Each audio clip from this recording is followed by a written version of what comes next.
राजा विक्रमसेन और रहस्यमयी दर्पण। प्राचीन काल की बात है। विशाल साम्राज्य विजयगढ़ पर राजा विक्रमसेन का शासन था।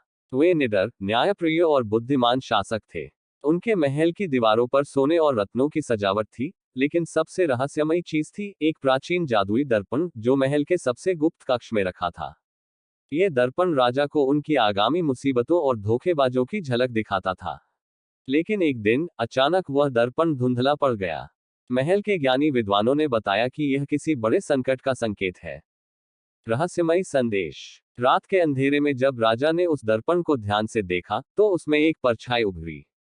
वो एक बूढ़े संत की थी जो किसी गहरे जंगल में कैद था।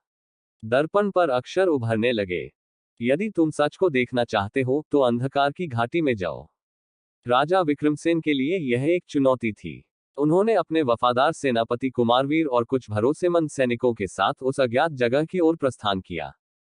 अंधकार की घाटी। घाटी में घुसते ही चारों ओर सन्नाटा था। रहस्यमयी आवाजें गूंज रही थीं। अचानक सैनिक एक एक कर गायब होने लगे। कुमारवीर भी कहीं लुप्त हो गए। अब राजा अकेले थे। तभी उनके सामने एक काली परछाई आई और बोली, राजा विक्रमसेन, तुमने सत्य की खोज की है, लेकिन क्या तुम इसका सामना करने को तैयार हो? राजा ने तलवार निकाल ली और बोले, सत्य का सामना करने से डरने वाला मैं नहीं हूं। राज का खुलासा। तभी परछाई ने एक भयानक सत्य उजागर किया। राजा के महल में ही एक गद्दार बैठा था जिसने उस संत को कैद करवाया था और दर्पण की शक्ति को नष्ट करने की साजिश की थी। गद्दार कोई और नहीं बल्कि स्वयं कुमारवीर था जो सत्ता हथियाना चाहता था। राजा ने संत को मुक्त किया जिसने दर्पण को पुनः जागृत कर दिया। लौटकर राजा ने कुमारवीर को न्याय के कटघरे में खड़ा किया और उसके षड्यंत्र का अंत कर दिया। न्याय की विजय। महल में फिर से शांति लौट आई।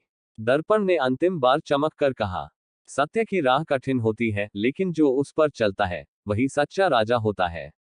राजा विक्रमसेन ने अपनी प्रजा के हित में और भी अधिक सतर्कता बरतनी शुरू की और विजयगढ़ का साम्राज्य युगों तक समृद्ध रहा।